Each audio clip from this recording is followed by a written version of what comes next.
What's the number one challenge for businesses today? Workforce development, attracting, recruiting, and retaining people. And that's why we created this podcast, designed for the frustrated CEO, the under-resourced recruiter, or the overworked manager, to give you the tools to tackle those WTF moments. It's time to open another Workforce Therapy file. Hi, and welcome back to the Workforce Therapy Files. Today, we're going to discuss talent pipelines, workforce development, and the real drivers behind economic growth in Kentucky. Today, we're joined by a leader who's helping connect education, business, and policy to build a smarter, stronger workforce across the Commonwealth. And it's absolutely our honor to welcome Emily Sayers, Kentucky's Executive Director of Workforce Solutions. Thank you. Hi, Emily. Hi. Thank you so much for joining us today. First, I have a tendency to jumble all of the words that go into your job title and employer.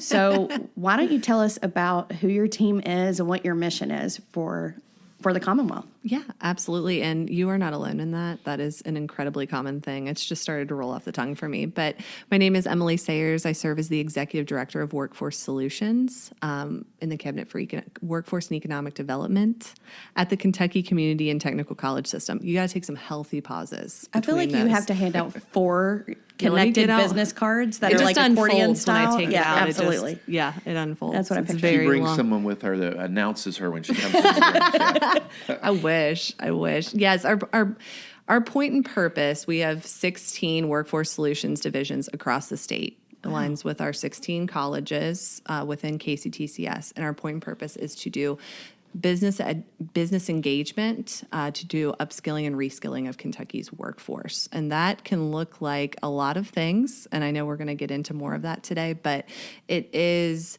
very unique what we do. I think it's really special. It's very outside of the traditional parameters of what you might think a community college does. So I'm looking forward to telling you a little bit more about that. Absolutely. So, well, in my mind, when you talk about skilling and reskilling, I immediately go to training. Mm-hmm. So is that a function of what your team is offering? Yeah. So how it can look, how I actually started at KCTCS is I worked at our Northern Kentucky campus, Gateway Community and Technical College. And how it would work is we would get a call or we'd meet somebody at an event or, a million different ways you get connected with different employers. And we'd go and visit and we'd talk and we would listen. We would really want to know what their biggest pain points were in terms of talent or any other issues they may be experiencing. It wasn't necessarily just always workforce driven. We always saw ourselves as like we work at a community college, therefore we are a community resource. If I can't help you, I'm going to find the person who can. I'm going to connect you to the group or the individual that can try to solve this for you if possible. But in terms of the talent strategy, we would sit, we would listen. They'd say, I need 10 operators, or I need to reskill this group, or we have this new machine, or, we want to expand and add a new line. These are all things that we would talk about, and we would design and deliver customized training programs to meet that need. Sometimes that could be something that is MIG welding that we teach all the time on the academic side of the house, and very easy to go and deliver that. And we even have faculty that can do it for us. Simple. Or it's something more nuanced. It's something very unique to this company, right? Yes, we need to do MIG welding, but we also need them to have this skill, this skill, this skill. And oh, by the way, all of them are now managers. None of them have ever been people leaders before. Can we tie that in as well? So we would develop an incredibly customized program for them. We can deliver that on-site at their company. We can deliver it on-site at our campus. We can do it at 3 a.m. We can do it at noon. It doesn't matter. When we say customized, we mean that to the highest degree. We want to be able to meet the employer's needs where they are. And our biggest thing, I think you all heard me say this earlier, we want to move at the speed of business. You can say you need a new program, right? That could take a long time to design the curriculum, to create, to lift up, to get approved. We want to be that incubator for new programming, new technologies. That's what we see ourselves as doing. We can be the test pilot. Like, is this what you need? Oh, yes, but could you tweak this part? We can. We can do that quickly. We try to be that agile body of our system. What's your typical turnaround time if somebody reaches out and says, hey, we decided to use that strategy we heard in the early workforce therapy Files episodes where we talked about sometimes in order to have a solid workforce, you have to hire people who are untrained. So if we wanted to come to you and say, hey, we would really like to put together some sort of orientation program that includes these 4 topics, what kind of turnaround time is typical for that type of engagement?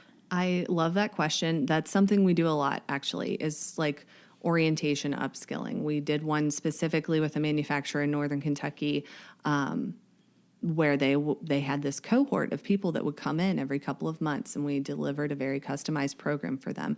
Things that were very technical, all the way down to things like 2-step verification on their phones so that they could, sign into paychecks. Yeah. Something like that. So you're going to love this answer. You're going to be like, that's not real. We'll see.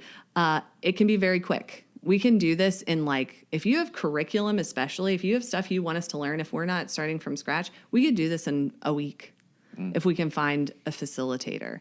An SME in a particularly nuanced technical topic can be really difficult to source. But again, it doesn't happen a lot. But if it has happened where a company is like, I need this in 2 weeks. Yeah. We'll make it happen in 2 weeks. Holy cow. A week to 2 weeks? That's fast. Yeah. And that's faster than the speed of business, let's be honest. Let's be honest. And most businesses don't operate. No. Right. And that's not typical. That's not a typical situation, but it does happen. And then we have conversations that last for a year. We talk to them on and off for a year. We're designing, we're thinking about it, we're pausing, we're tweaking, we're going to do it here, we're going to do it there. Oh, we want to add this. And then, a year from now, it's delivered. There is no standard. So we work a lot in the gray, which I love. I could not work in a black and white situation. So I love working in the gray because you never know. Each day is very exciting because you don't know who you're going to talk to. You don't know what they're going to bring up or what they're going to need. And it's like this amazing puzzle we get to figure out to serve Kentucky employers. And I know in the part of the state I live in anyway, you, KCTCS can customize programs for that community.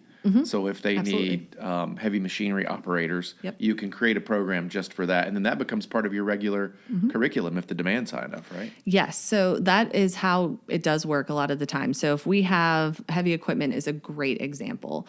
A lot of our colleges offer it, not all. You'll see that it's very different, and that's intentional, right? It's a regionally dependent need. What we might need in Ashland, we don't need in Somerset. What we need in Somerset, we don't need in Paducah. So it varies. But if it is proven like this is really successful, we want to start tapping into like dual enrollment, those high school talent pipelines. Do we move this to the academic side? So this can be an academic enrollment even in high school. So yes, that is absolutely something we do. Does it happen all the time? No, not necessarily, but that's a good thing because it's not supposed to happen all the time. We're supposed to be that incubator, that test pilot to see like, does this work? Does it make sense? Is it meeting an employer's need? Is it changing, the game for the student that goes through it? Or does that make them hireable? Does that increase their wage? Is it leading to a high wage, high mobility job? Like these are all the things we try to consider when we develop these programs. We want to think high wage, high skill, like how can we get them there quickly? Our listeners are not just in this state, but all over the country. How does this apply to someone in another state? Do they have systems like this that can support them? Or is it, I'm sure it varies, but... Yeah. No, that's a good question. And yes, there are, Georgia does, I know Indiana does. I can't speak to all the states. And if I tried, I'd be very embarrassed because I know I'd get it wrong. And somebody from We wouldn't do that to you. Yeah. It'd be fine. Somebody from Indiana would be like, you liar. Yes, there are similar programs. I can't speak to them in great detail, but I do know that even in our system, we work a lot in Tennessee. We work in Indiana. We work in Ohio, West Virginia. All the states that border us, we work in. So we have so many tri-state areas throughout our state. So I live in one. I live in the Northern Kentucky area. And we work in Cincinnati a lot. They don't have access to some of the state incentives that we can provide, but we still work with them in a training capacity because we can, like, we can be agile like that. We can meet their need in real time. And we try to partner with other nonprofits and other educational organizations in those states as well. Because again, I really do believe that so much, like, that we are a resource. We want to make things easier because it's already hard. And there's so many teams, HR teams, operational teams that are under-resourced around training topics. So the idea that there is service like this that can plug in rather than continuing to rely on what might seem like an excuse, but is a real experience of, I don't have time to work on that right now. Yes. So I'm curious, you talked about a 1 to 2 week turnaround time. But what does it look like in terms of sustaining the programs that you build? Are you more of a teach people how to fish, or do you continue to serve up the fish? It depends. It depends. I know all my gray answers. It depends. It's like you're in HR. I know. We use this often. Yes, it depends. We can't. I mean, a lot of our programs, to Jason's point, do move to the academic side, and they're sustained there for ever, maybe. Depends. But I think our programs, it's just truly based on employer need. If this program needs to continue, if they're going to have a continuous stream of enrollment or other employers are, we will maintain it. Okay. If it's no longer serving a need, we're not teaching, maybe we developed the premier, horse and buggy class a long time ago. It was the best, but we don't need it anymore. But we've moved on to diesel technology, and we maintain that. So it's, we always try to be innovative. We try to move. We don't want to hold on to things just for the sake of, right? Like, we could have developed something incredible, but that doesn't mean it needs to stay. And that's, again, I think what makes us special, because we don't have to keep it. And I think community colleges in general do a good job of that as an alternative to other higher education options. The adaptability that's there. It's easy to see when you put community colleges up against university systems. University systems are typically very, in my experience anyway, very rigid. Yeah. My wife has worked in both systems, and she says that. So Yes. I think it's... So it's true. I've also worked in both systems, yes. Okay, okay. I love our four-year university friends. It's just a different structure, right? It's just a different structure. We are so community-based and community-focused, right? We can truly, if we're talking about a statewide initiative, we are that statewide entity, right? Like, we are in Ashland. We are in Lexington. We are in Northern Kentucky, Somerset. We're in, Pike County. We're all over the place, right? There's 16 of us with multiple campuses. We have over 70 campuses, 16 colleges. So we really can be that way, right? We can be adaptable to the communities, that we're serving, because, a university system is a little more restricted in that way. Yeah. You're talking about partnerships. Are there other partnerships that what are some other examples of partnerships? Oh my goodness, the list is long. I have two that come to mind. We have a great partnership it's called the Strategic Workforce and Talent Team. So this is a partnership, SWAT, sounds so cool. Yeah. The SWAT team. This is a partnership with a lot of entities. I'm very afraid to name them all because I know that I will miss them, but it's KCTCS, it's Department for Education and Labor, it's Cabinet for Economic Development, it's the Kentucky Chamber, the list goes on. There's a lot of more folks at the table.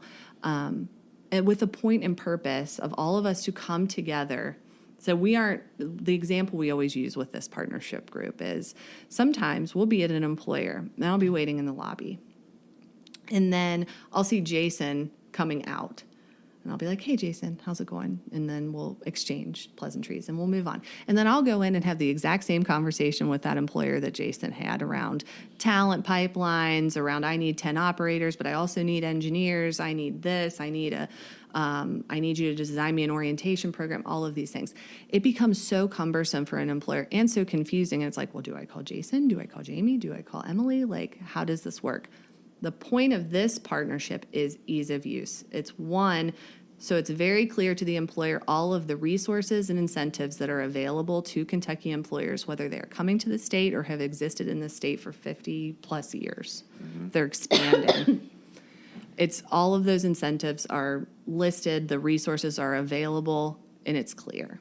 But it's also so it's not when we pass each other in the hallway, that it's not a repeat conversation, right? It's not confusing, and it's clear for us, because a lot of times we meet with employers and they're like, I want to do all the things, but you can't boil the ocean. So this partnership is designed to create a framework to help streamline those conversations and make the resources and the incentives very clear to an employer. So those problems that you were talking about earlier around talent strategy, or, I can't find people to fill XYZ role, we can do that in a quicker, clearer fashion. It's easier for the employer to understand and to access, and it's not overwhelming. So that's my favorite partnership. Okay. I love to talk about.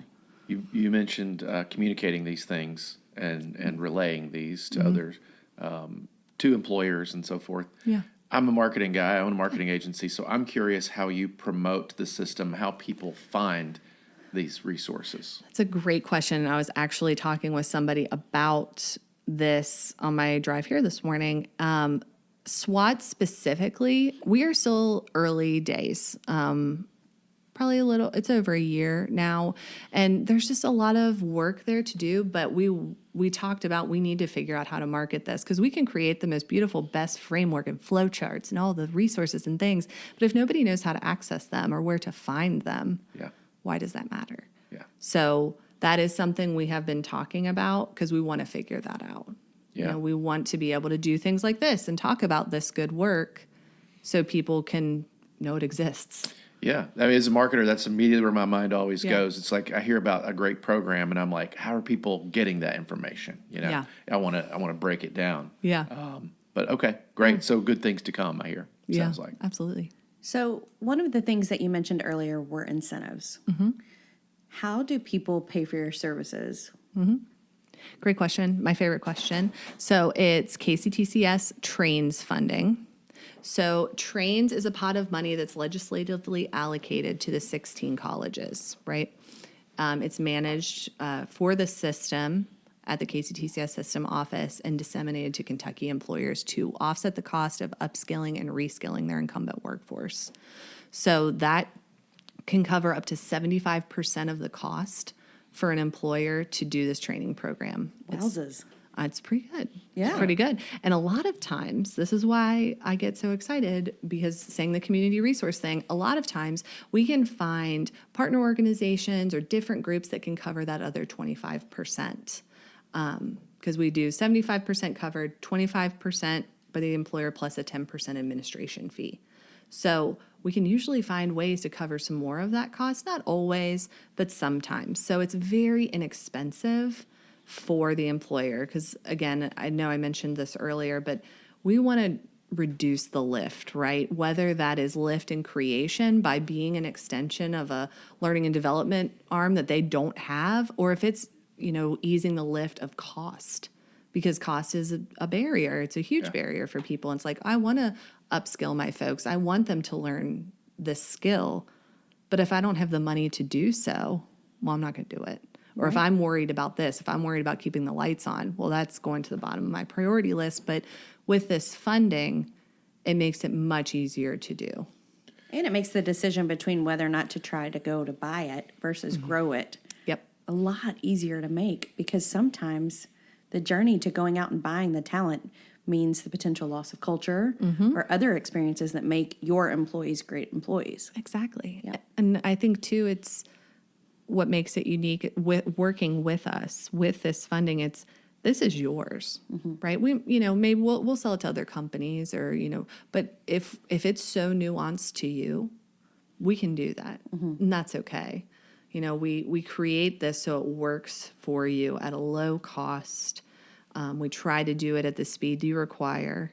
It's not always, I feel like a week I was being a little silly, but I'm not saying that wouldn't happen. So it's, really being thoughtful of, is this easy for the employer? Is this accessible to the employer? And is it actually meeting their need in real time and in the long term? And a lot of times that's taking away the burden of cost, and it's also making something very unique to them that's like, wow, this actually checks all the boxes that I couldn't get off the shelf training that was 3 times the price. You mentioned living in Northern Kentucky and working with people in Cincinnati. employers have employees at multiple states. Yes. So how many employees have to be Kentucky-based in order to be eligible for incentives? It doesn't matter. It's even better. So if they have one employee in Kentucky and the rest are elsewhere. If this is a business operating in the state of Kentucky, they can have access to KCTCS Trains funding. So if That's incredible. Yep. If they operate within the Commonwealth, they can have access to Trains funding. There are other parameters around that. You have to train a certain number of people. You have to spend a certain amount of money. But beyond that, if you are a business operating in the state of Kentucky, we're not asking for somebody's ID. We just want to, it's for the business, right? I understand. And if they are, employing people in Ohio, that's okay because it's still supporting, the revenue of the Commonwealth. So that's the whole point. Yeah, and I think a lot of HR professionals, the listeners to this podcast, they probably bump into these budget issues regularly. Yeah. So it's like, well, I would love to do, just like you said, I would love to do this, but I don't even want to go ask for the money because I've already asked for this other thing. And what I'm hearing you say is just call. We can often figure that out for you. Yeah. And then you can take that plan to your leadership and say, hey, I want to do this training. And by the way, I've gotten most of it paid for. Yeah. You can be the hero. Yes, exactly. You can be the hero. And I think, too, the one thing I always try to highlight is ease, right? We try to make this something that's easy. Companies don't have, to your point earlier, time. Like, time is at a premium. Time and talent are at a premium right now. Like, we're struggling for both, right? So if you're worrying about just simply hiring, you're not thinking about, I've got to create this very customized program. Like, it's just not a possibility. Yeah. So it's just, it's ease, right? It's ease, it's accessibility, and it's solving a problem, right? We come with solutions, pun intended. One of the things I'm curious about, because you've talked about a number of services, and, I've worked in Kentucky most of my career. Yeah. And there's so many things that you've already mentioned that I didn't even know existed. Yeah. So what are those overlooked services that your team provides that you really wish employers knew about? Gosh, well, trains certainly is always going to be my number one. Even if you aren't accessing trains, if you live in Tennessee, if you live in Indiana, your company in Ohio, just customized training in general. Our access, like our facilities, our equipment, like all of the equipment that we have is amazing. Our facilities are top tier. We can train at those facilities or we can train at yours. Like our ability to be agile and flexible, I think, is one of our biggest flexes, if I can say that. Yeah, I think that one's really important because I do too. There's so much business in the rural parts of this country and this state in particular. Yeah. And they think, I don't want to have to drive to, Bowling Green or Louisville or Lexington or wherever to do this, but you go to them. Yeah, exactly. We will always come to you. And I genuinely mean that. The story I always tell is my first experience working at Gateway. I was hired as the corporate trainer. It's my first job. And I would just go to companies and teach classes. I did it all the time. We, in the state of Kentucky, are the largest, I think this is still true. If it's not, I'm sorry. But the largest drywall manufacturer in the world. And it's in northern Kentucky. I had no idea. It's awesome. It's the building itself is just, I think it's like a mile long. It's incredible. And it's like one giant machine. And I would go there at midnight. I would go there at 9 a.m. Because they had all shifts. They ran 24/7, 365. So I would go there at all shifts to meet that need because it just wasn't feasible otherwise. So we really do try to be that.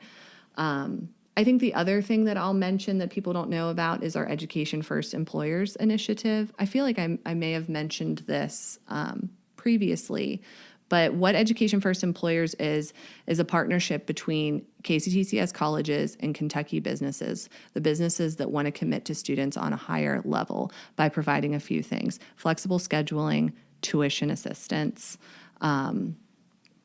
Oh gosh, I always forget the third one. That's terrible. It'll come to me. But it's a partnership between the employer and the student, because if a student has to choose between work and school, they're going to choose work every single time. Mm-hmm. So that's one of the things that we've set up in the last couple of years in partnership with the governor's office is this initiative to make sure that, like, yes, I'm working at Bardstown Bourbon Company, and Bardstown Bourbon Company is an education first employer, and they are very much committed to making sure that they retain their talent by giving the students the flexibility to go to school and the tuition assistance to pay for it. I love it. Yeah. So in terms of your training offerings, one other question. Yeah. We have a lot of listeners that are still in the remote / hybrid / in office or in manufacturing setting. There's all kinds of different settings that we see our employees. Are you that flexible? Like, do you also offer webinars and online courses? Yeah, we do a lot.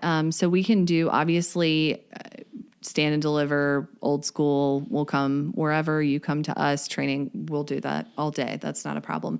But what I think is really unique about us, and shout out to Owensboro Community and Technical College. That's where I'm from. You didn't even know that. I didn't know that. I didn't know that. Big shout out to Owensboro. They have a program that we are really trying to scale across the state called Flex Train, where you can, do you all remember being on like Blackboard or Canvas when you were in college? So it's like that sort of for employers. So it's an LMS for employers where we can design custom training that's hybrid or fully online to meet that employer's need. So this is where we get into like that design work and the uniqueness and the customization. So we do that through OCTC. It's absolutely incredible. They've been doing this for years in Owensboro. But we're trying to scale that more across the state. So we absolutely have those virtual options. We also do hybrid. We do fully online. We can do virtual reality. That's something that we're also tapping into. Virtual reality. Recent, like MetaQuest? Yeah. So that's also a partnership that we've been working on between Somerset Community College and Owensboro, doing some design work at Somerset and doing the actual housing of the VR content at Owensboro for companies. So it's really, again, such a broad answer. We can do that. I feel like that should be our tagline. That's right. We can do that. You need it? We got it. Yeah, we got it. I haven't heard anything you can't do. Yeah, there's something out there. Well, let's not get into that. Yeah. So if there's an employer right now who wants to reach out and get your services, what would be the best way for them to connect with you? Yes, you can always contact me and I will get you to the right person. I am more than happy. I'm actually thrilled to be that liaison to connect you with any of our amazing colleges. Our 16 leaders are absolutely phenomenal and I'm grateful to work with them every day. So more than happy to make the connection. If not, I would recommend just going to KCTCS.edu and clicking on Workforce Solutions. It will direct you to it could be the workforce leader or project manager that you can contact to kind of get the ball rolling on this process. And it is a process because it's very conversational. We don't prescribe, right? We're not like, here's a list of things that we can do for you. We want you to tell us what you need and we'll figure out how we can help. Fantastic. Yeah. I just also would like to let you guys know that I've demonstrated significant restraint by not singing the Owensboro High School fight song when you mentioned Owensboro. So I'll just go ahead and say #FILD for all of my devil listeners. I love it. Wow. Thank you so much for joining us. Oh, it's my pleasure. Thank you for having me. Yeah, thanks. I feel like my ears are open, and I am so excited about what it is that our state is providing our employers. So we're happy to do it. We're very proud of it. Thank you. Awesome. All right. Well, Jim, close that file. Last year, the Workforce Therapy Files team joined the exhibitors at the KYSHRM Conference and recorded several mini episodes to kick off our second season. For season 3, we're going to do the same thing. And this year, Molly and I will be attempting to dethrone Jason because all we've heard for the last year is how he interviewed the most people. So join us August 26th through the 28th at the Central Bank Center in Lexington, Kentucky. Come to booth 113 and ask for Jamie. Or Jason. Thanks for listening to the Workforce Therapy Files.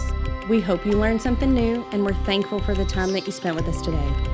If there's a topic you'd like us to discuss, reach out to us. Our contact information's listed in the show notes. Until next time, keep your head up.